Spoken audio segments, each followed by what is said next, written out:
চলুন তাহলে আর দেরি না করে, বিলম্ব না করে আপনাদের যে সমস্ত প্রশ্ন ইতিমধ্যে আমাদের কাছে চলে এসছে সেগুলোর উত্তর দেওয়ার পালায় আমরা প্রবেশ করি। আমি দেখতে পাচ্ছি শুরুতে আমার কাছে যে প্রশ্নটি আসছে সেটি হলো, মারধরের অভিযোগে বাবা মায়ের বিরুদ্ধে ইংলিশ মিডিয়াম পড়া এক মেয়ে মামলা করেছেন। প্রশ্ন হলো, বাবা মা সন্তানকে কতটুকু শাসন করতে পারবেন, শাসনের সীমা কতটুকু, বাবা মা কী কী বিষয়ে শাসন করার অধিকার রাখেন, বাবা মা শাসন করলে সন্তানের করণীয় কী? আমি 2 সন্তানের পিতা, সন্তান লালন পালনের বিষয়ে আমাকে দিক নির্দেশনা দিবেন অনুগ্রহ করে। মাশাআল্লাহ, চমৎকার অনেকগুলো প্রশ্ন এখানে চলে এসেছে এবং এই ঘটনা আমারও চোখে পড়েছে।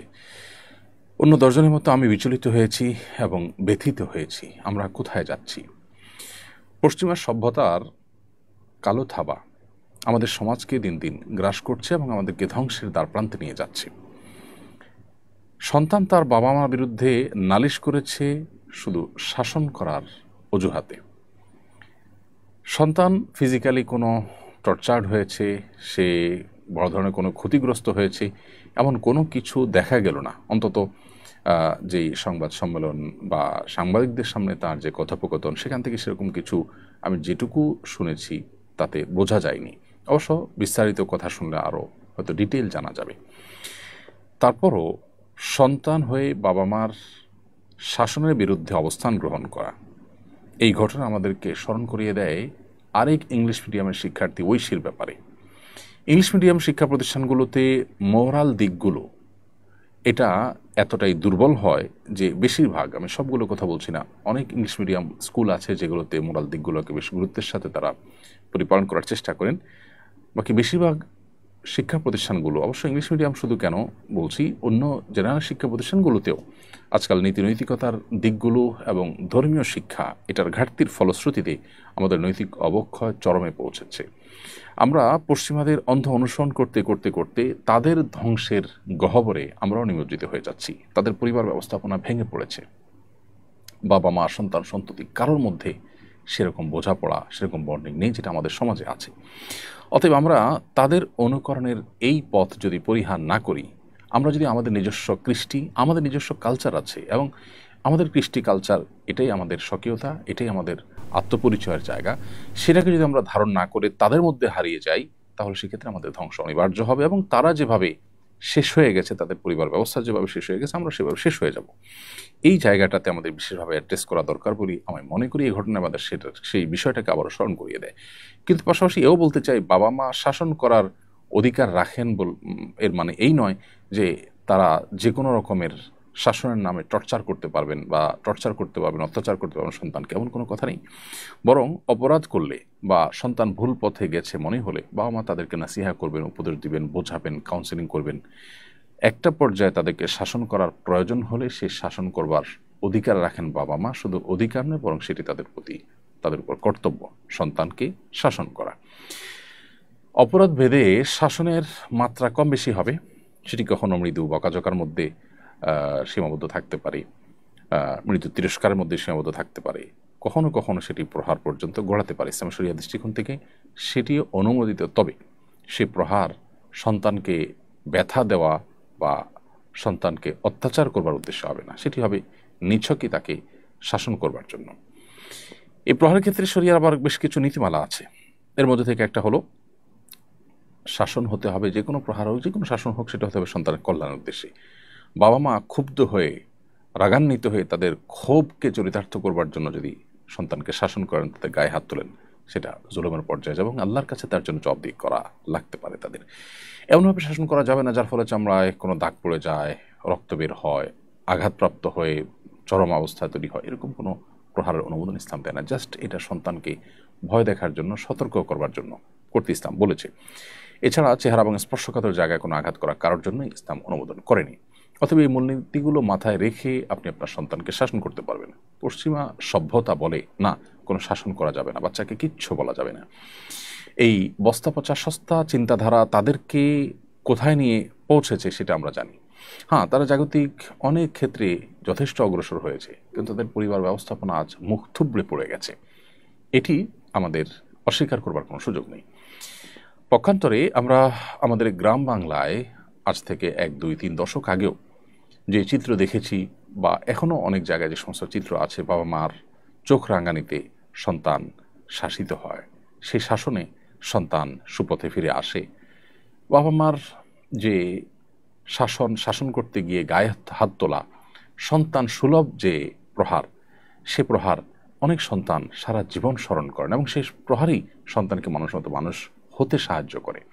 পশ্চিমাদের মতো স্বেচ্ছাচারী মনোভাবের সমাজ যদি আমরা বিনির্মাণ করি, তাহলে সেক্ষেত্রে বাবা মা কেন কেউই সন্তানদেরকে যা খুশি তা করতে বাধা দিবে না, এবং সেটা ফলশ্রুতিতে তারা বৈষয়িক উন্নতি হয়তো করতে পারে, কিন্তু তাদের চারিত্রিক অধঃপতন নিশ্চিত। অতএব এই জায়গাটাতে আমাদের খুব ভালো করে রপ্ত করা দরকার যে ইসলাম আমাদেরকে যে নীতিমালা দিয়েছে, এটা আল্লাহ এবং তার রাসূলের পক্ষ থেকে দেওয়া নীতিমালা, এটা মানুষের বানানো বিবেক প্রসূত করে নীতিমালা নয়। অতএব এই ইসলামী শরিয়ার মধ্যেই আমাদের কল্যাণ রয়েছে, নিহিত আছে।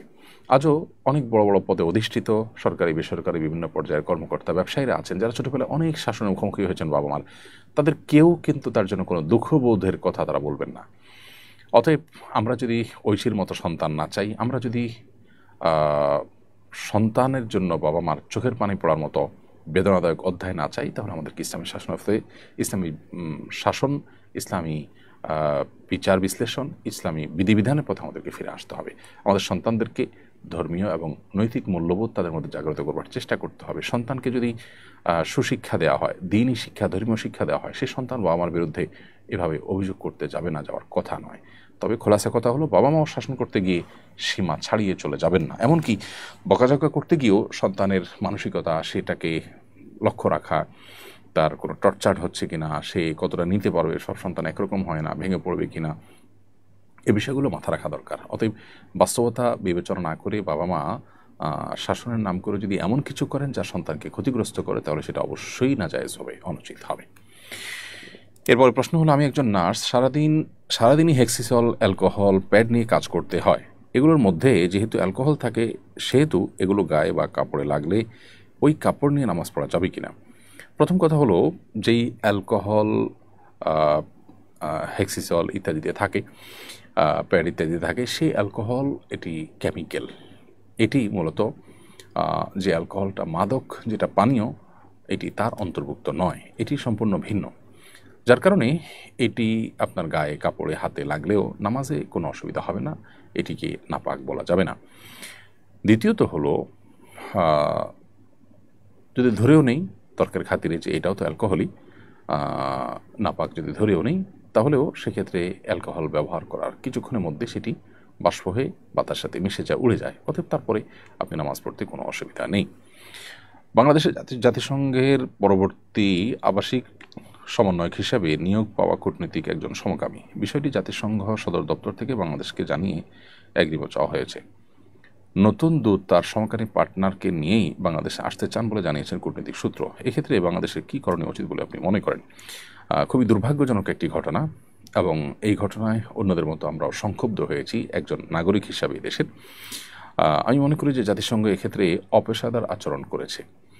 যে দেশে ধর্মীয় মূল্যবোধকে, যে দেশের প্রায় সব মানুষ সর্বোচ্চ গুরুত্ব দিয়ে দেখে থাকে, সেই দেশে এ ধরনের একজন মানুষকে দায়িত্বশীল হিসাবে পাঠানো এবং তার সাথে তার সেই জঘন্য কর্ম, বিশেষ করে দেশের প্রচলিত আইনে যেটি অপরাধ, সেরকম একটি কর্মকাণ্ড করছেন একজন, সেটার আবার অনুমোদন চেয়ে আপনার চিঠি চাওয়া বা চিঠি দেওয়া বা অনুমোদন প্রার্থনা করা, এটা অপেশাদার আচরণ বলে আমি মনে করি। এদেশের মানুষের মূল্যবোধের প্রতি, এদেশের প্রচলিত আইনের প্রতি শ্রদ্ধা রাখা তাদের কর্তব্য ছিল। কেন ওলামা ইকরাম এবং এক শ্রেণীর দেশের কৃতি সন্তানেরা জাতিসংঘের এই মানবাধিকার অফিস করার বিরোধিতা করেছেন, এখন সেটা আমরা হাড়ে হাড়ে টের পাচ্ছি এবং অনুভব করছি।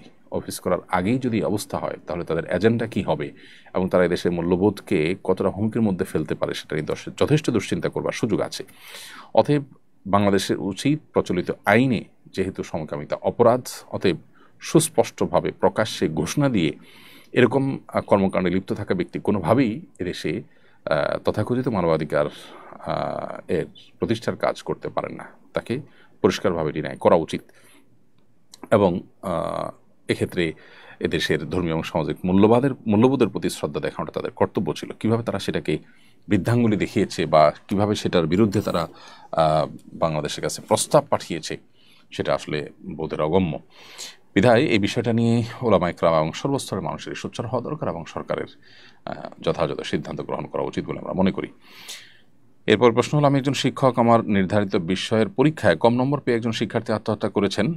যদিও এতে আমার কোনো অন্যায় ছিল না, তবু আমি অনুশোচনায় ভুগছি। কম নম্বর পেলে আত্মহত্যা করার প্রবণতা রোধে করণীয় কি? এজন্য অতিমূল্যায়ন করে বেশি নম্বরও তো দিতে পারি না, পরামর্শ দিবা দিতে করবেন। সম্মানিত শিক্ষক, আপনার এই অনুশোচনাটা এটা আপনার দায়িত্ববোধের জায়গা থেকে, এটা আপনার মানবিক যে দিক আছে আপনার মধ্যে, সেই জায়গা থেকে হয়তো আপনি অনুশোচনায় ভুগছেন। আপনি নিজেও হয়তো বুঝতে পেরেছেন যে এখানে আসলে আপনার কোনো দায় নেই, আল্লাহর কাছে আপনি দায়ী হবেন না ইনশাআল্লাহ। কোনো শিক্ষার্থী পরীক্ষা খারাপ করলে আপনি তার খাতায় সে যা পেয়েছে সেই অনুযায়ী আপনি মার্ক দিবেন, এটি আপনার কর্তব্য। সেটা না করলে বরং অতিমূল্যায়ন করে যদি বেশি নম্বর দেন, সেক্ষেত্রে এটি হবে খেয়ানত, এটা হবে অন্য শিক্ষার্থীর প্রতি অবিচার এবং জুলুম। এজন্য অতিমূল্যায়ন করা যাবে না। আপনি আপনার দায়িত্ব সঠিকভাবে পালন করবেন। কোনো শিক্ষার্থী যদি বিপদগামিতার পথে পা বাড়ায়, তার দায় তার নিজের একান্ত। পরীক্ষায় খারাপ ফলাফল করার কারণে আত্মহত্যার দিকে চলে যাওয়া, পরীক্ষা দিতে না পারার কারণে পাগল পড়া হয়ে যাওয়ার ভিডিও আমরা দেখতে পাই বিভিন্ন সময়। এমনকি বাবা মা অস্থির হয়ে কান্নাকাটি করে পাগল পড়া হয়ে যান। এই বিষয়গুলো পরিষ্কারভাবে আমাদেরকে ইঙ্গিত করে, আমাদেরকে বার্তা দেয়, জানান দেয় যে আমরা প্রচণ্ড রকমে ভোগবাদী, বস্তুবাদী হয়ে গেছি। একজন মুসলিম যিনি আখিরাতে বিশ্বাসী, যিনি আল্লাহতে বিশ্বাসী, যিনি কোরআন এবং সুন্নাহয় বিশ্বাসী, তার অবস্থান, তার ক্রিয়াকর্ম কোন অবস্থাতে এরকম হতে পারে না। পৃথিবীর সব কিছু চলে গেলেও মানুষ হিসেবে কষ্ট তো আমরা পেতেই পারি, কিন্তু ভেঙে চুরে দুমড়ে মুশড়ে আত্মহত্যার পথে চলে যাওয়া, এটা আমাদের আখিরাতের প্রতি বিশ্বাসের সাথে সঙ্গতিপূর্ণ নয়। পরীক্ষা ফেল করা মানে আমার সব শেষ হয়ে যাওয়া নয়। আমার পৃথিবীর সবও যদি শেষ হয়ে যায়, আখিরাতটা যদি আমার ঠিক থাকে, তাহলে তো আমার খুশি হওয়া উচিত, শুকরিয়া আদায় করা উচিত যে আমার আখিরাতটা অন্তত ঠিক আছে। অতএব আমাদের মধ্যে ঈমানি চেতনা এটা দুর্বল হয়ে যাওয়ার কারণে, আখিরাতের প্রতি বিশ্বাসটা দুর্বল হওয়ার কারণে বৈষয়িক বিষয়টা আমাদের কাছে অনেক বড় হয়ে দেখা দেয়, এবং যার ফলশ্রুতিতে আমাদের এই অধঃপতন শুরু হয়েছে। গোটা পৃথিবীর বিভিন্ন প্রান্তে প্রান্তরে উন্নত দেশগুলোতে যে পরিমাণ আত্মহত্যার প্রবণতা এবং ঘটনাগুলো আমরা দেখি, সেগুলো কিন্তু একই ইঙ্গিত দেয় এবং একই কারণে হয়ে থাকে। অর্থাৎ বৈষয়িক বিষয়গুলো অনেক বড় হওয়ার কারণে মানুষ এ পথে যায়। একজন মানুষ যখন প্রকৃত অর্থে যখন তিনি আল্লাহ প্রতি বিশ্বাসী, আখিরাতের প্রতি বিশ্বাসী হবেন, তার দ্বারা কখনো এটি সম্ভব না। আল্লাহ বলেছেন, ওয়ালা ইয়াইআস মির রাউহিল্লাহি ইল্লাল কওমুল কাফিরুন। আল্লাহর রহমত থেকে অবিশ্বাসী সম্প্রদায় ছাড়া ঈমানদার নিরাশ হতে পারে না। নিরাশ হয়ে এই যে নৈরাশ্য থেকে আত্মহরণের পথে পা বাড়ানো, এটা কোনো ঈমানদারের সাথে যায় না। ঈমানদারের অভিভাবক আল্লাহ, তিনি সব কিছু দেখছেন। ঈমানদার বিশ্বাস করবেন যে সকল দুরবস্থা থেকেও আবার সবচেয়ে ভালো অবস্থায় মানুষ রূপান্তরিত হতে পারে, আল্লাহ সেটি করতে পারেন। সো আল্লাহ প্রতি সে বিশ্বাস, আস্থা থাকতে হবে। অনাস্থা, আস্থার দুর্বলতা, বিশ্বাসের ঘাটতি, এটাই মানুষকে এদিকে নিয়ে যায়। অতএব এই ব্যাপারে আমাদের নতুন করে ভাবতে হবে। আমাদের শিক্ষা ব্যবস্থা, আমাদের পরিবার ব্যবস্থা, আমাদের প্রত্যেকটা জায়গায় ধর্মীয় বিধিবিধান, আমাদের মূল্যবোধ, আমাদের নীতিনৈতিকতার চর্চা, এটা বাড়াতে হবে। তা নাহলে আমরা কোন অবস্থাতেই এই দুরবস্থা থেকে উত্তরণের পথ খুঁজে পাবো না। আমরা হয়তো দালান কোঠা এবং ইস্পাত সভ্যতার অন্যতম শেখরে, উচ্চতর শেখরে আমরা হয়তো পৌঁছে যাব, কিন্তু আমাদের ভেতর থেকে আমরা শেষ হয়ে যাব, মানসিক শান্তি আমাদের সমাজে থাকবে না। এরপরে প্রশ্ন হলো, জাতীয় মসজিদের খতিব আক্ষেপ করে বলেছেন জাতীয় মসজিদে কেউ জাতীয় ইস্যুতে গাইডলাইনের জন্য আসে না, এখানে আসে শুধু পানি পড়ার জন্য। আপনি তার আক্ষেপের সঙ্গে একমত কিনা? একটি মুসলিম সংখ্যাগরিষ্ঠ রাষ্ট্রে জাতীয় মসজিদের ভূমিকা কি হওয়া উচিত বলে আপনি মনে করেন? খুবই গুরুত্বপূর্ণ প্রশ্ন, এবং সময়ত খতিবের সাথে শতভাগ সহমত পোষণ করছি এবং তাকে ধন্যবাদ জানাই এরকম চমৎকার একটি কথা বলবার জন্য। জাতীয় মসজিদের খতিবকে জাতীয় ইস্যুগুলোতে ডাকা উচিত, তার মতামত নেওয়া উচিত। দুর্ভাগ্য আমাদের কখনো সেটা করতে দেখা যায় না। এদেশের যদু মধু এবং এমন অনেক মানুষকে জাতীয় বিষয়ে ডাকতে দেখা যায় যাদের সাথে এদেশের মানুষের কোনো সম্পর্ক নেই। জাতীয় মসজিদের খতিবের সাথে এদেশের লক্ষ লক্ষ কোটি মানুষের সম্পর্ক, সুনিবিড় সম্পর্ক, অগাধ শ্রদ্ধা, ভক্তি, ভালোবাসা। সেই মানুষটার বা সেই চেয়ারে থাকা মানুষটার মন্তব্য বা তাঁর মূল্যায়ন বা তার অভিমত কখনো জাতীয় ইস্যুগুলোতে জানতে চাওয়া হয় না। এটা জাতি হিসেবে আমাদের জন্য দুর্ভাগ্যজনক। কেন আমরা পিছিয়ে আছি? কেন আমাদের আজকে এই দুরবস্থা? 50 বছর পরও আমরা কেন একই গলিতে চক্কর খাচ্ছি? আমাদের সমাজে সাধারণ মানুষের সাথে সম্পর্ক নাই, বিদেশি এজেন্ডার ধারক এইরকম মানুষদেরকে দেখা যায় নীতি নির্ধারণী জায়গায় তাদের ভূমিকা রাখতে। তাদেরকে বারবার তাদের কাছে মাইক ধরা হয়, তাদের দিকে ক্যামেরা ধারণ করা হয়। ইমাম সাহেবদেরকে, ওলামা ইকরামদেরকে বরাবরের মতো ইগনোর করা হয়। জাতীয় মসজিদের ইমাম সাহেবকে শুধু পানি পড়ার জন্য ব্যবহার করা এবং দোয়ার জন্য ব্যবহার করা, তাকে জাতীয় ইস্যুতে এঙ্গেজ না করা, শুধু তিনি নন, অন্যান্য ওলামা ইকরামকেও দেশের মূল ধারার সাথে এঙ্গেজ না করা, তাদেরকে অন না করা এবং তাদেরকে আপন না করা, রাষ্ট্র তাদেরকে ব্যবহার না করার ফলে রাষ্ট্র পিছিয়ে আছে। 4 লক্ষ মসজিদের ইমাম খতিবরা যদি রাষ্ট্রকে অন করেন, সেই সুযোগ তারা পান, রাষ্ট্র যদি তাদেরকে সেই সুযোগ দেয়, তাহলে রাষ্ট্রের চেহারা পরিবর্তন হতে খুব বেশি সময় লাগবে না। বিধায় জাতীয় মসজিদের এই খতিব সাহেবের এই আক্ষেপের সাথে আমি পরিপূর্ণই একমত এবং এই অবস্থার অবসান হওয়া উচিত। নতুন বাংলাদেশে সংস্কারে অন্তত এই বিষয়টি বিশেষভাবে গুরুত্ব দেওয়া উচিত বলে মনে করি। নূর হোসেন লিখেছেন, আমি একটি সামাজিক সঞ্চয় সংঘের সাথে যুক্ত আছি। এখান থেকে 1 লক্ষ টাকা ব্যাংকে জমা রাখা হয়েছে। ব্যাংক থেকে যে ইন্টারেস্ট দেওয়া হয় সেটা থেকে ব্যাংকের চার্জ কেটে বাকি টাকা যদি সমাজের কল্যাণে ব্যয় করা হয়, তাহলে কি কোনো গুনাহ হবে? এক্ষেত্রে ইসলামী শরিয়া কি বলে?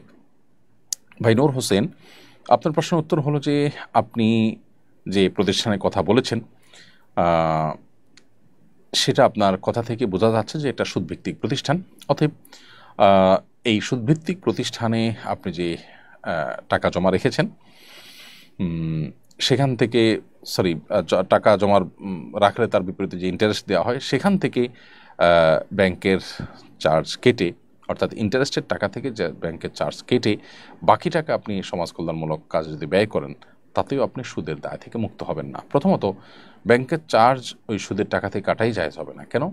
কারণ ব্যাংক আপনাকে যে চার্জটা করে, সেই চার্জটা কেন করে? সেই চার্জটা এজন্য করে যে আপনার টাকা রক্ষণাবেক্ষণ, লেনদেন, হিসাব সংরক্ষণ এগুলোর জন্য চার্জ করে। তো সেই চার্জ তো আপনার বলতে পারেন আপনি সেটা তো সার্ভিস চার্জ। তো আপনি সার্ভিস নিচ্ছেন কিন্তু চার্জ দিচ্ছেন হারাম টাকা থেকে, তাহলে সার্ভিসের বিনিময়ে আপনি সুদের টাকাটাকে ব্যবহার করছেন। তার মানে আপনি উপকারটা দিন শেষে আপনি ভোগ করছেন সুদের টাকার। তো সেটা জায়েজ হবে না। এই জন্য ব্যাংকের যে চার্জ সেটা আপনাকে নিজেকে দিতে হবে, আর সুদের যে টাকা সেটা পরিপূর্ণই সওয়াবের নিয়ত করা ছাড়া দান করে দিতে হবে। আর পারতপক্ষে কোনো সুদী প্রতিষ্ঠানের সাথে লেনদেন করা জায়েজ হবে না। এরপরে প্রশ্ন হলো, নারী বিষয়ক উপদেষ্টা নিয়ে অনেক বিতর্ক আছে। তিনি সমকামিতার সমর্থন করেন, ধর্মীয় মূল্যবোধের বিরুদ্ধে তার অবস্থান আছে বলে অনেকে অভিযোগ করেছেন। জুলাই আন্দোলনে তার ভূমিকা নিয়ে অনেকে প্রশ্ন তুলেছেন। তিনি কিভাবে উপদেষ্টা হলেন, এ নিয়ে অনেকে বিস্মিত। তার সাম্প্রতিক কর্মকাণ্ড নিয়ে আপনার পর্যবেক্ষণ জানতে চাই। দেখুন, আমরা তার প্রতি পরিপূর্ণ শ্রদ্ধা রেখে বলতে চাই, তিনি একজন সিনিয়র মানুষ, বয়স্ক মানুষ। তিনি নারী এবং শিশুদের কল্যাণে যতটা কাজ করছেন, আমারও মনে হয় যে তার চাইতে বেশি তিনি সমকামিতা, এদেশের প্রচলিত আইনে যেটি অপরাধ, সেই বেআইনি কাজকে প্রতিষ্ঠা করবার জন্য তিনি তার চেয়ে বেশি সোচ্চার রয়েছেন। তার উপদেষ্টা হওয়ার আগে থেকেই তার প্রতিষ্ঠান এবং তার সমকামিতাকে বৈধতা দেওয়া বা এটাকে নরমালাইজ করার জন্য নানামুখী ভূমিকা রয়েছে, এবং এ বিষয়ে বিস্তারিত তথ্য উপাত্ত আপনি অনলাইন ঘাটলেই পাবেন, আমার কাছে অন্তত রয়েছে। তিনি উপদেষ্টা হওয়ার পরপরই টিএসসিতে একটি প্রতিবাদ সভায় অংশগ্রহণ করে তিনি কিছু কথা বলেছিলেন। সেই কথাগুলোর আলোকে বিভিন্ন জাতীয় গণমাধ্যমে যে রিপোর্ট হয়েছে কোট আনকোট করে তার বক্তব্যকে, সেই বক্তব্যের আলোকে আমি সেই শুরুর দিকেই প্রতিবাদ করেছিলাম যে তিনি সমাজ কল্যাণ উপদেষ্টা হয়ে অসামাজিক কার্যকলাপে লিপ্ত।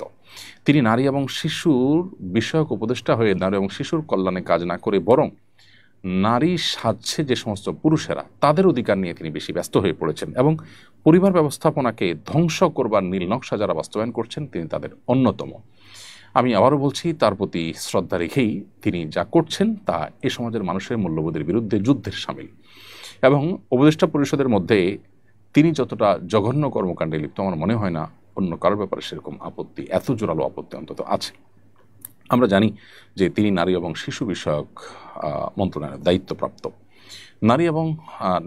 নারী বিষয়ক যে সংস্কার কমিশন হয়েছে সেটা নিয়ে যত বিতর্ক হয়েছে, সেটা আমাদের ধর্মীয় মূল্যবোধ পরিপন্থী শুধু মুসলিম নয়, সকল ধর্মের দেশের মানুষের বিরুদ্ধে যতটা অবস্থান নিয়েছে, যতটা ন্যাক্কারজনক দৃষ্টান্ত স্থাপন করেছে তাদের প্রস্তাবনাগুলো, বেশিরভাগ প্রস্তাবনাগুলো, সেটা আমাদের সবারই কম বেশি জানা। তো আমার মনে হয় যে উপদেষ্টা এই সব কিছুর দায়ভার, বিশেষ করে তার কৃতকর্মের দায়ভার তার উপরে বর্তায়। তার জুলাই আন্দোলনে কি অবস্থান, কি অবদান ছিল আমি জানি না, কিসের ভিত্তিতে তিনি উপদেষ্টা হয়েছেন সেটা আমি জানি না, তবে আমি এটুকু জানি তিনি পরিষ্কারভাবে এদেশের মানুষের ধর্মীয় মূল্যবোধের বিরুদ্ধে অবস্থান নিয়েছেন। আমাদের পরিবার ব্যবস্থাপনাকে ভেঙে ধ্বংস করবার জন্য তিনি রীতিমতো উঠে পড়ে লেগেছেন। অতি সম্প্রতি তার একটা বক্তব্য একটি গণমাধ্যমে দেখতে পেলাম যে মাদ্রাসায় ছোট ছোট শিক্ষার্থীদের সরকারি কর্মকর্তার দিয়ে নজরদারি বাড়াতে চান তিনি। সরকারি কর্মকর্তারা মাদ্রাসার নজরদারি করবে, কয় মাদ্রাসা বা অন্যান্য মাদ্রাসাগুলো নজরদারি করবে, ভালো কথা। কয় মাদ্রাসাগুলোর কল্যাণে সরকারি প্রতিষ্ঠানগুলোর কোনো ভূমিকা থাকবে না, তাদের বেতন ভাতা তাদের সুযোগ সুবিধা কোনো ক্ষেত্রেই থাকবে না। খবরদারের জন্য শুধুমাত্র আপনি লোক পাঠানোর জন্য বলছেন। এবং শুধু তাই নয়, তারা সেখানে যাবেন মানে কি বিভিন্ন রকমের মিথ্যা অভিযোগ তুলে হামলা মামলার ভয় দিয়ে ঘুষ খাওয়ার একটা রাস্তা ওপেন করার জন্য বলছেন। তিনি পর্নোগ্রাফি নিয়ে মন্তব্য করতে বলেছেন, তিনি অবশ্য সমালোচনা করেছেন। সমালোচনা করে পর্নোগ্রাফির একটা পর্যায়ে বলেছেন যে একটা বয়স থাকা উচিত পর্নোগ্রাফি দেখার। কেন বয়স থাকা উচিত? পর্নোগ্রাফি থাকাই তো উচিত না। পর্নোগ্রাফি আমাদের কি কল্যাণ বয়ে আনে, এই সমাজের কোন কল্যাণটা বয়ে আনে? আমরা এরকম অনেক ভূমিকা তার দেখেছি, যে ভূমিকাগুলো সুস্পষ্টভাবে আমাদের দেশের যে আপনার ধর্মীয় মূল্যবোধ এবং প্রচলিত আইন আছে সেটাকে সম্পূর্ণভাবে বৃদ্ধাঙ্গুলি তিনি দিচ্ছেন। তার বিরুদ্ধে আমাদের প্রত্যেকটা মানুষের তার এই সমস্ত কর্মকাণ্ডের বিরুদ্ধে আমাদের কথা বলা উচিত, সোচ্চার হওয়া উচিত। আমরা আশা করব যে তিনি এদেশে মানুষের চিন্তা দর্শন, এদেশে মানুষের বিশ্বাস মূল্যবোধ এগুলোকে শ্রদ্ধা জানাবেন। এদেশে মানুষের মূল্যবোধের প্রতি অশ্রদ্ধা করে এদেশের মানুষের উপরে বাহিরের কোনো এজেন্ডা বাস্তবায়ন করলে সেটি হবে সবচেয়ে দুর্ভাগ্যজনক। জুলাই আন্দোলনে যারা শহীদ হয়েছেন তাদের প্রতি সবচেয়ে বড় বিশ্বাসঘাতকতা হবে এই ধরনের কর্মকাণ্ড। আমি আশা করব তিনি জিনিসটাকে উপলব্ধি করবেন। এদেশে তাকে ক্ষমতায় বসিয়েছেন যারা, তাদের উল্লেখযোগ্য অংশ ধার্মিক মানুষেরা। আবু সাঈদ প্রচণ্ড রকমের একজন ধার্মিক মানুষ। আবু সাঈদের রক্তের উপর তিনি আজ উপদেষ্টা হয়েছেন। অতএব তাঁর আদর্শ বিরোধী কোনো কিছু তিনি যদি করেন তো সেটি হবে সবচাইতে বড় আমাদের জন্য দুর্ভাগ্যজনক বিষয়, এবং সেটি হবে সবচাইতে বড় বিশ্বাসঘাতকতা। ফারজানা আক্তার আপনি লিখেছেন, দুরুদ ইব্রাহিম একবার পাঠ করার সময় অন্যান্য ছোট দুরুদ কয়েকবার পাঠ করা যায়, সেক্ষেত্রে কোনটা পাঠ করা উত্তম? নামাজের মধ্যে দুরুদ ইব্রাহিমই পাঠ করা উত্তম, সেটা তো বলাই বাহুল্য, কারণ একটি সুন্নাহ দ্বারা সাব্যস্ত। একটি সুন্নাহ অসংখ্য নফলের চাইতে শ্রেষ্ঠ, অর্থাৎ সুন্নাহ নয় এরকম সাধারণ নফলের চাইতে সুন্নাহ অনেক বেশি গুরুত্বপূর্ণ। বিধায় দুরুদ ইব্রাহিম পড়তে হবে, কারণ নবী করিম সাল্লাল্লাহু আলাইহি ওয়াসাল্লাম নামাজে আমাদেরকে এটি পাঠ করার শিক্ষা দিয়েছেন। নামাজের বাহিরে দুরুদ ইব্রাহিম বড়, অতএব সেটা না পড়ে ছোটো ছোটো দুরুদ পড়বেন কিনা, এটার উত্তরে আমি বলতে চাই যে দুরুদ ইব্রাহিমের মধ্যে শুধু দুরুদই নয়, এবং নবী সাল্লাল্লাহু আলাইহি ওয়াসাল্লামের প্রতি দুরুদই নয়, ইব্রাহিম আলাইহিস সালামের প্রতি দুরুদ রয়েছে, সেখানে তার জন্য বরকতের দোয়া রয়েছে। দুরুদের ভাষা মধ্যে অনেক তার জন্য দোয়া রয়েছে। আপনি দুরুদ যত ছোট হবে সেখানে দোয়ার ভাষাও তত ছোট হবে। আপনি যখন একটা দুরুদের মধ্যে কয়েকবার দোয়া করবেন এবং কয়েকটা দোয়া থাকবে, সেখানে বিভিন্ন অ্যাঙ্গেল থেকে দোয়া করা হবে নবী সাল্লাল্লাহু আলাইহি ওয়াসাল্লামের জন্য, সেটা নিশ্চয়ই একটা ছোট্ট দোয়ার চাইতে শ্রেয় এবং শ্রেষ্ঠ হবে। সেই অর্থে নবী সাল্লাল্লাহু আলাইহি ওয়াসাল্লাম যে দুরুদ শিখিয়েছেন অর্থাৎ দুরুদ ইব্রাহিম, সেটা অন্য দুরুদ যে কোনো দুরুদের চাইতে যে কোনো সময় শ্রেয় এবং শ্রেষ্ঠ। এটা ঠিক যে নবী সাল্লাল্লাহু আলাইহি ওয়াসাল্লাম বলেছেন, মান সাল্লা আলাইহি মাররাতান সাল্লাল্লাহু আলাইহি আশরা, কেউ যদি আমার প্রতি একবার দুরুদ পাঠ করে তার প্রতি আল্লাহ তাআলা 10 বার রহমত নাজিল করবেন। সে অর্থে দুরুদ ইব্রাহিমকে পড়া চাইতে ছোটো ছোটো দুরুদ যদি হাদিসে বর্ণিত হয় সেগুলো কয়েকবার পড়া উত্তম, আর যদি হাদিসে বর্ণিত না হয় তাহলে হাদিসে বর্ণিত দুরুদ অন্য সাধারণ দুরুদের চাইতে উত্তম, সেটা বলার অপেক্ষা রাখে না। অষ্টাদশ শিক্ষক নিবন্ধন পরীক্ষার ভাইবা নিয়ে বিতর্ক হচ্ছে। প্রিলিমিনারি ও লিখিত পরীক্ষায় উত্তীর্ণ বহু প্রার্থী ভাইবায় বাদ পড়েছেন। যদিও ভাইবার নম্বর মূল ফলাফলে যুক্ত হয় না, ভাইবায় কেবল কাগজপত্র যাচাই হওয়ার কথা থাকলেও বাস্তবে ব্যাপক বৈষম্যের অভিযোগ উঠেছে। কাউকে শুধু নাম ঠিকানা জিজ্ঞেস করা হয়েছে, আবার কাউকে কঠিন প্রশ্ন করে ফেল করানো হয়েছে। পরীক্ষকদের মতাদর্শ না মিললেই ফেল করানো হয়েছে বলে আমার পর্যবেক্ষণ। এ ধরনের মূল্যায়ন কি ন্যায্য? শিক্ষক নিবন্ধন পরীক্ষায় নীতি ও পদ্ধতি কেমন হওয়া উচিত বলে আপনি মনে করেন? দেখুন, এ ধরনের পরীক্ষায় অনেক বড় একটা আমানতদারিতার বিষয় চলে আসে।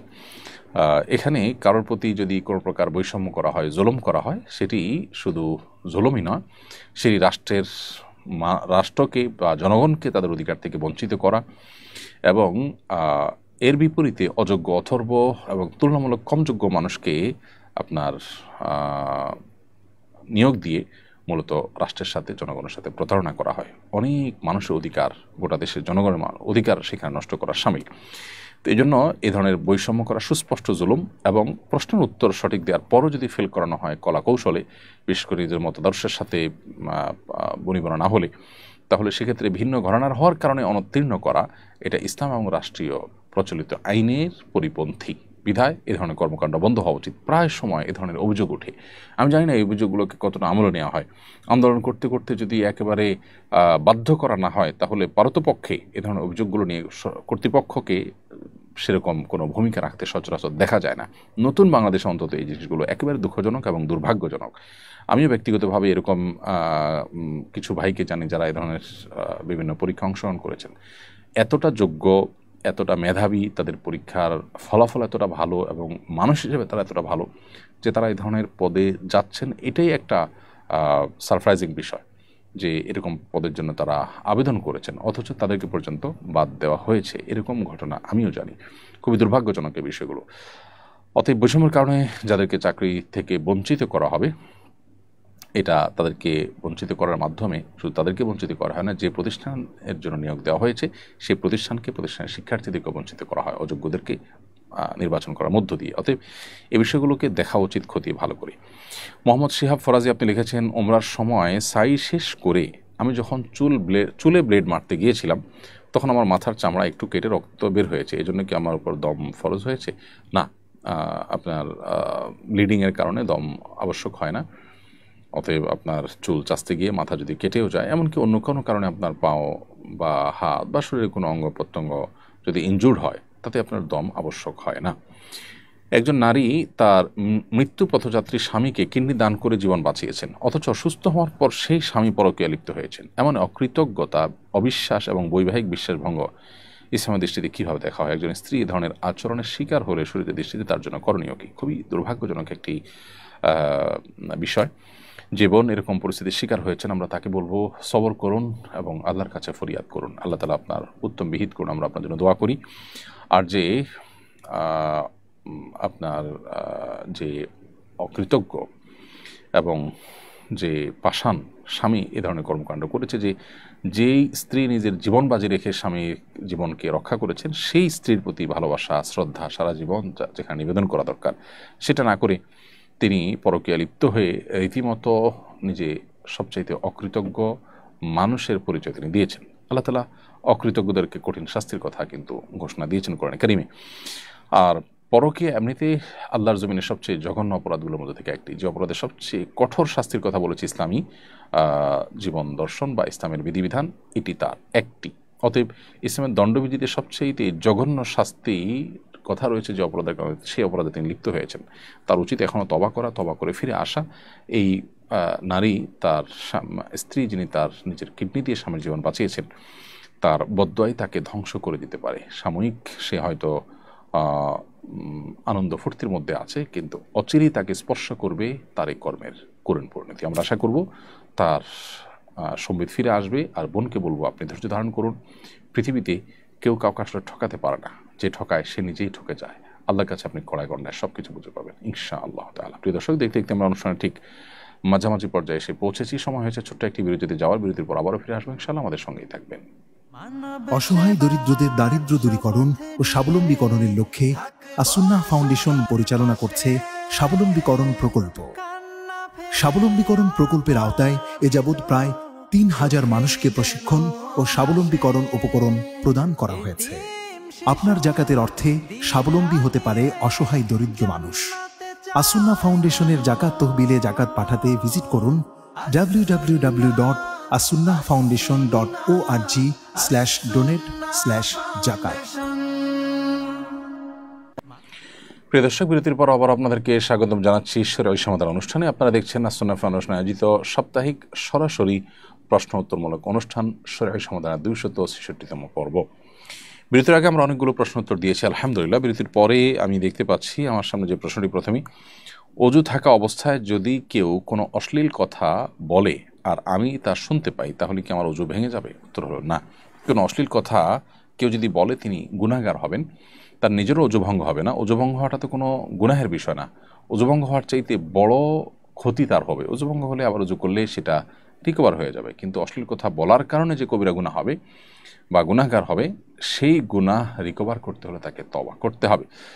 আর যিনি শুনেছেন তিনি স্বেচ্ছায়, সজ্ঞানে, ইচ্ছাকৃতভাবে আনন্দ চিত্তে শুনেছেন এমন নয়, বরং তার কানে এসেছে, এরকম হলে তার কোনো দায় নেই ইনশাআল্লাহ তাআলা, ওযু ভাঙার তো প্রশ্নই ওঠে না।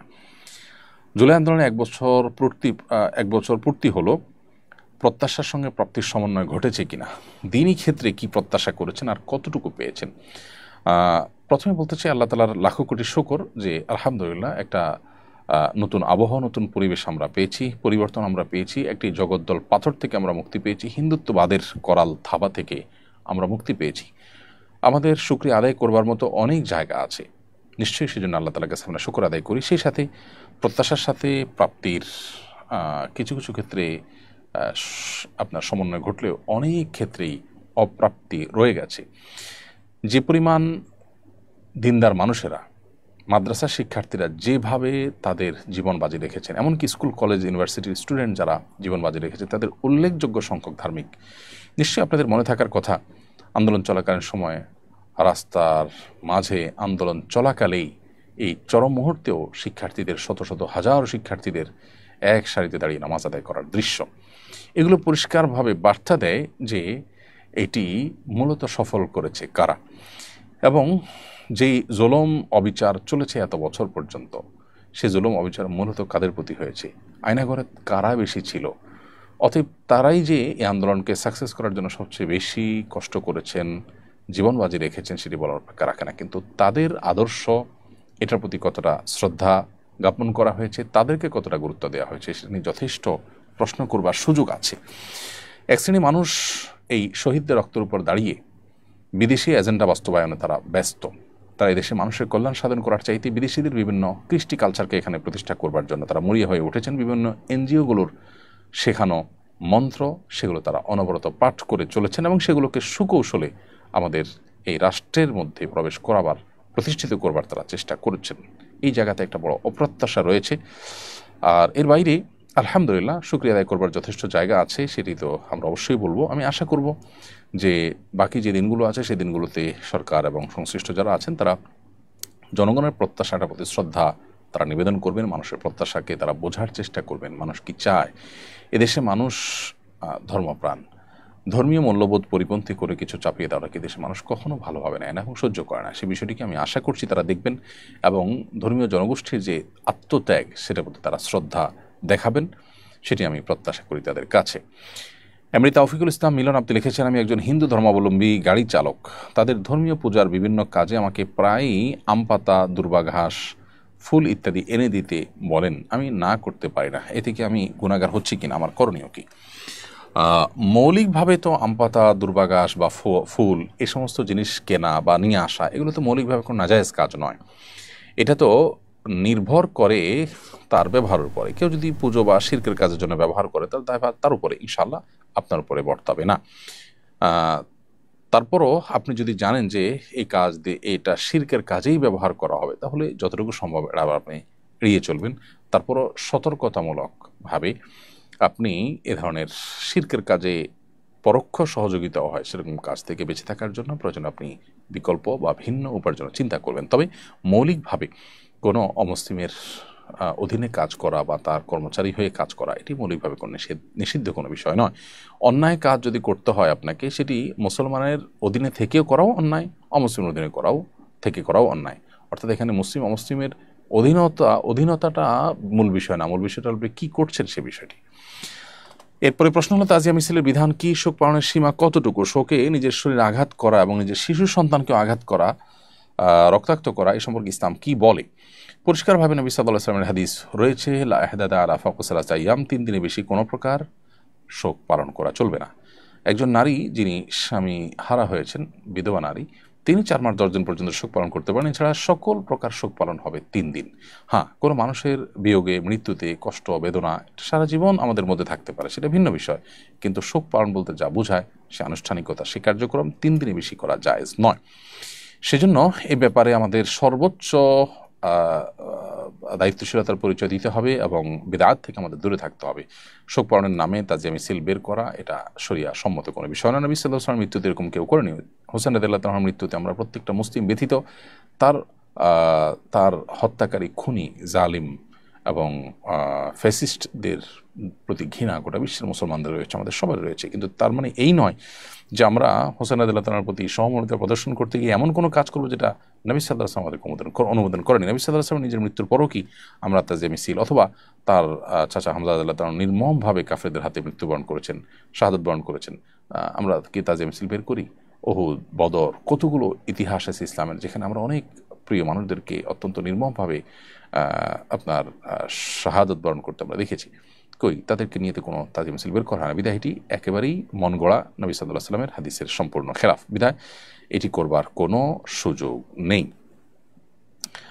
আর শরীরে আঘাত করা, রক্তাক্ত করা, এটাতে পরিষ্কারভাবে নবী সাল্লাল্লাহু আলাইহি ওয়াসাল্লাম নিষেধ করেছেন এবং তিনি বদদোয়া করেছেন যদি কেউ এরকম করে। অতএব গালে বিভিন্ন জায়গাতে রক্তাক্ত করা, আঘাত করা, এটা পরিষ্কারভাবে নিষেধ, এবং কারণ মৃত্যুতে বিশেষ করে এ ধরনের আচরণ করা এটা আল্লাহর সিদ্ধান্তের বিরুদ্ধে এক ধরনের বিদ্রোহের মতো। বিধায় এটি সম্পূর্ণভাবে নাজায়েজ এবং গুনাহের কথা। হোসেন রাদিয়াল্লাহু তাআলার মহব্বতেও যদি এরকম কেউ করে সেটি অন্যায় কাজ, যেটা শিয়াদের মধ্যে ব্যাপকভাবে প্রচলিত আছে। আমাদের সমাজে কোনো কোনো জায়গায় এগুলোর প্রচলন দেখা যায়। আব্দুর রহমান আপনি লিখেছেন, প্রথম স্ত্রীর সন্তান না হলে দ্বিতীয় বিবাহ করা যাবে কিনা, সন্তানের জন্য যদি বিয়ে করার ব্যাপারে শরীয়তের বিধান কি? হতেই পারে কারো যদি প্রথম স্ত্রীর সন্তান না হয়, স্ত্রীর সমস্যা যদি ধরা পড়ে মেডিকেল টেস্টের মাধ্যমে, তাহলে দ্বিতীয় বিয়ের জন্য তিনি উদ্যোগ নিতেই পারেন। কোনো কারণ ছাড়াও যদি কারোর সামর্থ্য থাকে, তিনি যদি একাধিক বিয়ে করে উভয় বা একাধিক স্ত্রীর প্রতি সমতা বজায় রাখার ব্যাপারে তিনি কনফিডেন্ট থাকেন, আত্মবিশ্বাসী থাকেন, তাহলে সে তিনি সেটা করতে পারেন। আর সেখানে সন্তান হচ্ছে না এই সমস্যার ভিত্তিতে তিনি তো বিয়ে করতেই পারেন। শরীয়ত এক্ষেত্রে তার জন্য সেই সুযোগ রেখেছে। 10 মুহররম কেউ কেউ পরিবারের জন্য ভালো খাবারের ব্যবস্থা করেন, এটা কি শরীয়তের বিধান? এ সম্পর্কে একটি বর্ণনা পাওয়া যায়, মান ওয়াসা আলা ইয়ালিহি ইয়াউমা আশুরা, যে ব্যক্তি আশুরার দিনে তার পরিবারকে ভালো খাবার দাবার ইত্যাদি খাওয়াবে, তাদের জন্য ব্যবস্থা করবে, ওয়াসা আল্লাহু আলাইহি সাইরা সানাতি, তার সারা বছর আল্লাহ তাআলা তাকে ভালো রাখবেন, এরকম একটা বর্ণনা পাওয়া যায় তারপরে বাহাকি ইত্যাদিতে। এ হাদিসের বিশুদ্ধতার ব্যাপারে বেশিরভাগ মুহাদ্দিসদের মন্তব্য হলো এ হাদিসটি বিশুদ্ধতার মানদণ্ডে উত্তীর্ণ নয়। এ হাদিসের কোনো কোনো সনদকে একেবারে জাল পর্যায়ে, সেখানে এমন কোনো বর্ণাকারী রয়েছেন, এমন অবস্থা রয়েছে যেটাকে জাল পর্যায়ে বলেছেন অনেক উলামা ইকরাম। তো এই জন্য এই হাদিসটি আমলযোগ্য নয়, সেই মতটাই অধিকতর যুক্তিসঙ্গত এবং সেই মতটাই অধিকতর শক্তিশালী। কেউ কেউ এটাকে আমলযোগ্য বলেছেন, আমাদের মহাদেশে অনেকে কোনো কোনো বর্ণা রয়েছে, সেই বর্ণাগুলোকে কোনো কোনো মুহাদ্দিসগণ গ্রহণযোগ্যতার লেভেল পর্যন্ত যায় বলেছেন, সেটার উপর আমল করার কথা বলেছেন। কিন্তু আমরা যেটা বললাম যে বেশিরভাগ গবেষক এবং যে সমস্ত গবেষকদের গবেষণা অধিকতর শক্তিশালী মনে হয়, সেটি হলো যে হাদিস গ্রহণযোগ্যতার মানদণ্ডে উত্তীর্ণ নয়। অতএব আশুরার দিনে ভালো খাবার দাবার আয়োজন করা সুন্নাহ নয়। আশুরার দিনে তো রোজা রাখা সুন্নাহ নবী সাল্লাল্লাহু আলাইহি ওয়াসাল্লামের, সেখানে ভালো খাবার দাবার আয়োজনের প্রশ্ন কোত্থেকে ওঠে? নোহা রহমান আপনি লিখেছেন, বাবা মায়ের ত্যায্য সম্পত্তি বন্টনের পর বোনদের প্রতি ভাইদের কি কোনো দায়িত্ব নেই? থাকলে কি দায়িত্ব জানাবেন? বাবা মায়ের রেখে যাওয়া যে সম্পদ, সেটা বন্টন করার পর বোনদেরকে তাদের হক যদি দিয়েও দেওয়া হয়, তারপরেও বোনদের প্রতি ভাইদের অধিকার আছে, আবার ভাইদের প্রতিও বোনদের কর্তব্য রয়েছে। অর্থাৎ উভয়ের প্রতি যথাযথ দায়িত্ব পালন করতে হবে। সে দায়িত্বগুলোর ভিতরে সবচেয়ে কমন দায়িত্ব হলো, উভয়ের জন্য মিউচুয়াল দায়িত্ব হলো যে পরস্পরের সাথে সম্পর্ক ভালো রাখার চেষ্টা করবেন, পরস্পরের দুঃখে দুঃখী হবেন, সুখে সুখী হবেন, আত্মীয় হিসাবে খোঁজ খবর নেবেন, সহমর্মিতা প্রদর্শন করবেন, বিপদে পাশে দাঁড়াবার চেষ্টা করবেন। এসব কাজগুলো সর্বাবস্থায় করতে হবে। বাবা মার রেখে যাওয়া সম্পদ বন্টন করে দিয়েছেন, বোনদেরটা দিয়ে দিয়েছেন, এর মানে এই নয় যে সম্পর্ক শেষ হয়ে গেল, এটি মনে করাটা একেবারেই ভুল। এই সম্পর্কটা এবং এই সম্পর্ক সূত্রে যে সদাচরণ করার বিষয়টি আত্মীয়তার সম্পর্কের কারণে রয়েছে, সেটি জাস্ট রক্তের বন্ধনের ভিত্তিতে, এটা কোনো লেনাদেনার ভিত্তিতে না। লেনদেনের ভিত্তিতে বা টাকা পয়সার স্বার্থ আছে সেই ভিত্তিতে কারোর সাথে সদাচরণ করছেন, সেটা তো অন্য মানুষদের সাথে হবে। কিন্তু ভাই বোন বা রক্ত সম্পর্কিত মানুষদের সাথে শুধু রক্ত সম্পর্কিত মানুষ হওয়ার কারণেই সদাচরণ করে যেতে হবে আজীবন, এমনকি সম্পদ বন্টনের পরও। ন্যাটোর সদস্য রাষ্ট্রগুলো 2035 সালের মধ্যে সামরিক খাতে তাদের জিডিপির 5% ব্যয় করবে বলে ঘোষণা দিয়েছে। গত বছর ন্যাটো সামরিক খাতে ব্যয় করেছে $1.5 ট্রিলিয়ন। এটি বিশ্বের মোট সামরিক ব্যয়ের অর্ধেকের বেশি। যদি 2030 সালের মধ্যে প্রস্তাবিত জিডিপির 3.5% লক্ষ্যমাত্রা পূরণ করা হয়, অর্থাৎ সামরিক খাতে ব্যয় করা হয়, তাহলে খরচ দাঁড়াবে $13.4 ট্রিলিয়ন। সংখ্যাটা এতই বড় যে এই টাকা বিশ্বের প্রতিটি মানুষকে এককালীন $1,674 করে নগদ অর্থ সহায়তা করা সম্ভব। বিষয়টাকে কীভাবে দেখছেন? আপনি যে ফিগারগুলো বলেছেন এবং যে তথ্য দিয়েছেন প্রিয় দর্শক, সেটি যদি সঠিক হয়ে থাকে তাহলে এটা তো খুবই ভয়াবহ একটি বার্তা দেয়। এটা সুস্পষ্টভাবে পৃথিবীকে তার ধ্বংসের দিকে নিয়ে যাওয়ার নামান্তর।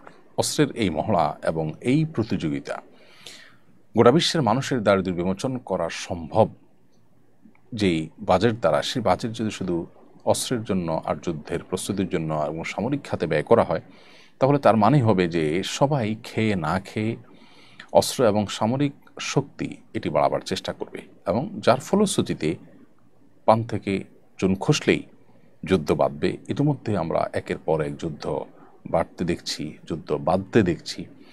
সেটি পৃথিবীকে তার ধ্বংসের দিকে নিয়ে যাবে। হয়তো এই অসুস্থ প্রতিযোগিতা থামানো দরকার, এবং পৃথিবী যদি সেদিকে না যায় এবং পৃথিবীর নেতৃবৃন্দ যদি সেদিকে না যান, তাহলে সেক্ষেত্রে পৃথিবীর অস্তিত্বের সংকটের মধ্যে পড়বে ছাড়া আর কিছুই নয়। ইতিমধ্যে জোটের এই সামরিক খাতে তাদের অতিরিক্ত মনোযোগ, সেটির কারণে ইরাক, আফগানিস্তান বহু দেশকে ধ্বংসের দ্বারপ্রান্তে নিয়ে গেছে আমরা জানি। এবং এই যে এই সামরিক খাতে তারা যদি ব্যয় বাড়ান, তাহলে সেক্ষেত্রে তাদের পরিবেশ ধ্বংস হবে, তাদের পরিবেশ সহ অন্যান্য খাতগুলোতে তাদের যে বাজেট সেগুলো কমাতে হবে, সেগুলো কমানো মানে তাদের শেষ হওয়া। আর অস্ত্র খাতে বাড়ানো মানে পরিবেশ ধ্বংস হওয়া, পৃথিবী ধ্বংস হওয়া। অতএব বিশ্বের এই শক্তিশালী দেশগুলোর অস্ত্রের প্রতিযোগিতা এটা বিশ্বকে এবং তাদের দেশের মানুষকেও ক্ষতিগ্রস্ত করবে না বিশ্বাস করি। আমি আশা করব যে তারা তাদের এই অস্ত্রের মহড়া এবং এই ক্ষমতার দম্ভ এর প্রতিযোগিতা থেকে তারা ফিরে আসবেন। এমনি আনিসুর রহমান আপনি লিখেছেন, কোনো সুদখোর বা জুয়ারি আত্মীয়ের কাছ থেকে টাকা ধার নেওয়া যাবে কিনা? সুদখোর বা জুয়ারি বা কোনো গুনাহে লিপ্ত এরকম ব্যক্তি তার কাছ থেকে টাকা ধার নিতে কোনো অসুবিধা নেই। তিনি কোনো খারাপ কাজে লিপ্ত, এর মানে এই না যে তার সাথে লেনদেন করা যাবে না। তার থেকে আপনি টাকা ধার নিতে পারেন, তবে তাকে টাকা ধার দেওয়ার ক্ষেত্রে সে যদি টাকা দিয়ে অন্যায় করবে মনে হয়, তাহলে সেক্ষেত্রে তাকে ধার দেওয়া যাবে না। এমনি ফরহাদ রানা আপনি লিখেছেন, মুহররম মাসের রোজা 2025 সালে কবে রাখতে হবে এবং সেটা ইংরেজি কত তারিখে, সেটা যদি একটু বলতেন দয়া করে ভালো হতো। এবছর অর্থাৎ 2025 সালে আশুরার দিনটি হলো আগামী রবিবার, অর্থাৎ 6 জুলাই আগামী রবিবার। এই দিনটি হলো মুহররমের 10 তারিখ। আজ শুক্রবার যে বিগত হয়েছে সেটি ছিল মুহররমের 8 তারিখ, এবং সন্ধ্যার পর থেকে শনিবারে আমরা প্রবেশ করে গেছি হিজরি বা চান্দ্র বর্ষ অনুযায়ী। সেই হিসাবে আমরা 9 তারিখে প্রবেশ করে গেছি। আশুরার মূল রোজাটি হবে রোববারে, অর্থাৎ শনিবার দিবাগত রাতে সাহরি খেতে হবে।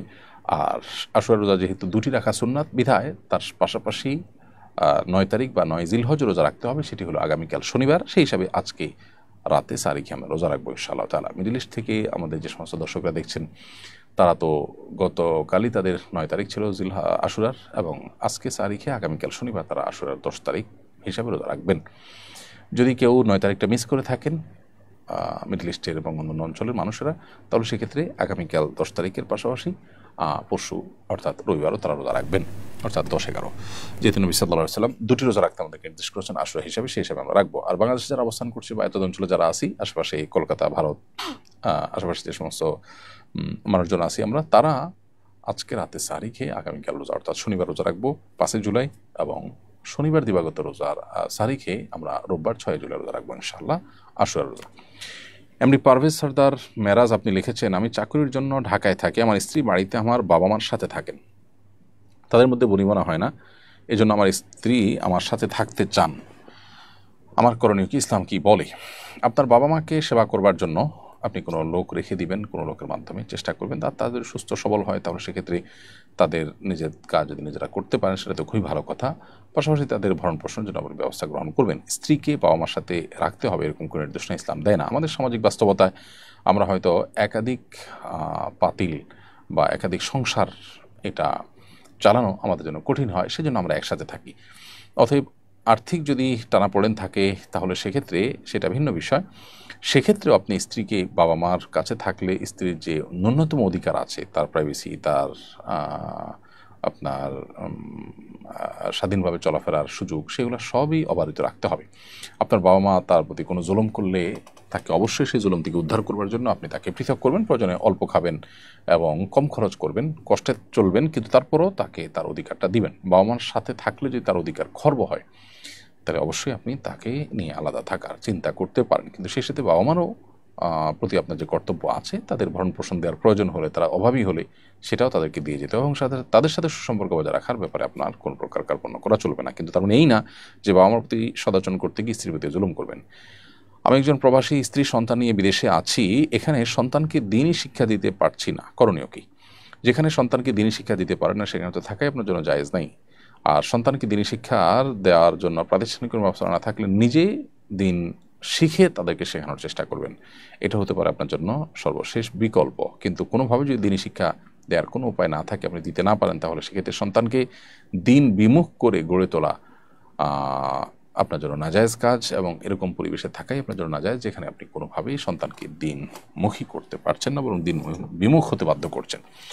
সুমাইয়া আফনান সুমো এআইডি থেকে আপনি লিখেছেন, মহরম মাসে আশুরার রোজা কয়টা রাখতে হবে? 2টা রোজা রাখতে হবে, 9 এবং 10 মুহররম অথবা 10 এবং 11 মুহররম। তবে 9 এবং 10 এই 2 দিন রোজা রাখা উত্তম। আশুরার রোজা রাখার 3টা স্তর রয়েছে। একটা হলো 9 এবং 10, এটা হলো সবচেয়ে উত্তম, কারণ নবী করিম সাল্লাল্লাহু আলাইহি ওয়াসাল্লাম বলেছেন, যদি আমি আগামী বছর বেঁচে থাকি লাসুমান্না তাসিআ ওয়াল আশির, তাহলে জিলহজের মুহররমের 9 এবং 10 এই 2 দিন রোজা রাখবো।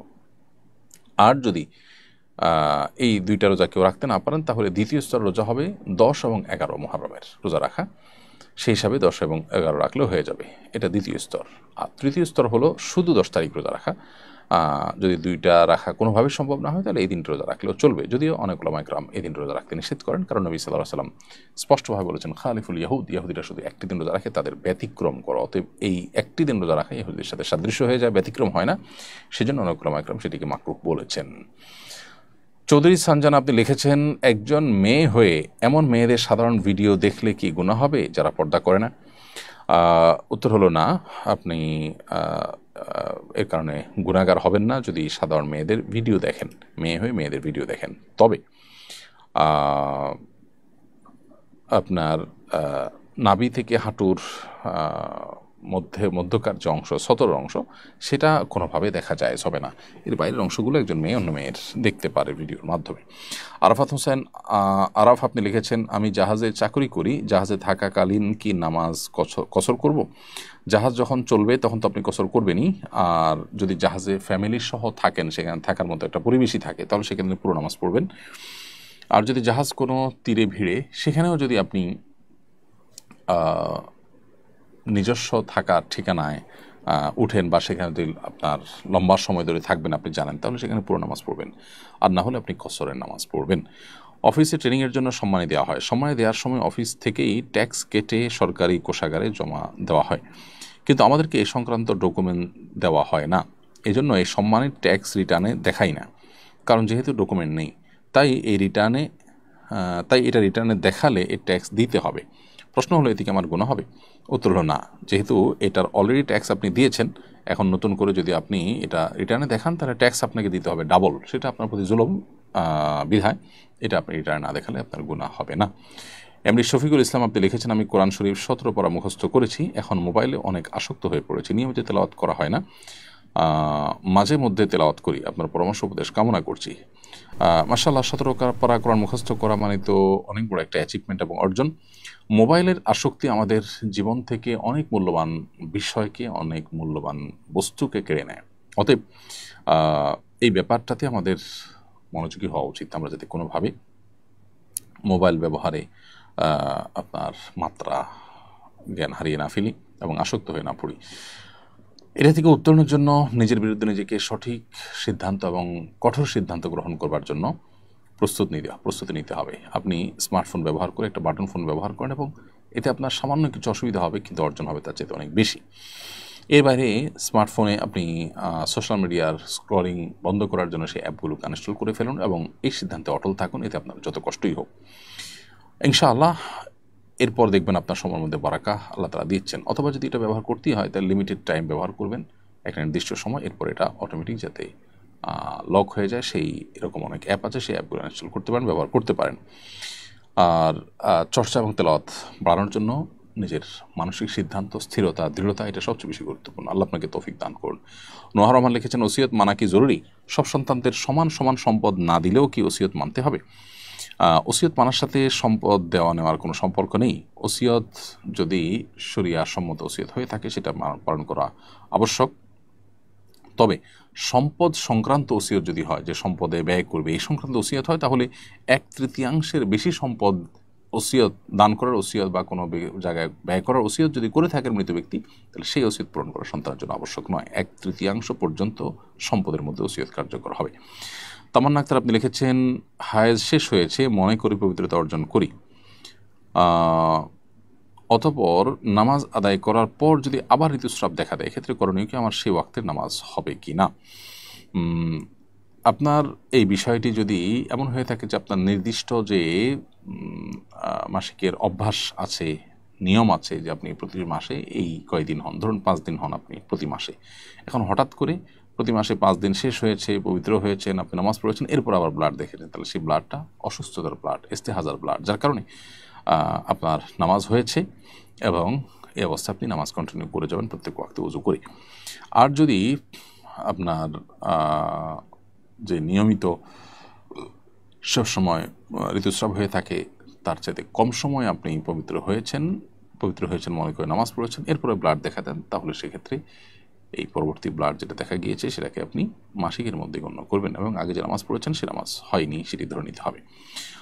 মমিন মিয়া আপনি লিখেছেন, কোনো মহিলার স্বামী মারা যাওয়ার পর 4 মাস 10 দিনের আগে যদি বিয়ে করে, তাহলে সে বিয়ে কি জায়েজ হবে? উত্তর হলো না। 4 মাস 10 দিন ইদ্যত পালন করা আবশ্যক কোনো মানুষের, কোনো নারীর স্বামী মারা গেলে। অতএব এই বিধবা নারী এই সময়ের মধ্যে কোনো বিয়ে বন্ধনে আবদ্ধ হলে সেটি না জায়েজ হবে, সেটি জায়েজ হবে না। যার স্বামী মারা যায়, তার ইদ্যত যদি তিনি গর্ভবতী হন তাহলে হবে সন্তান ভূমিষ্ঠ হওয়া পর্যন্ত।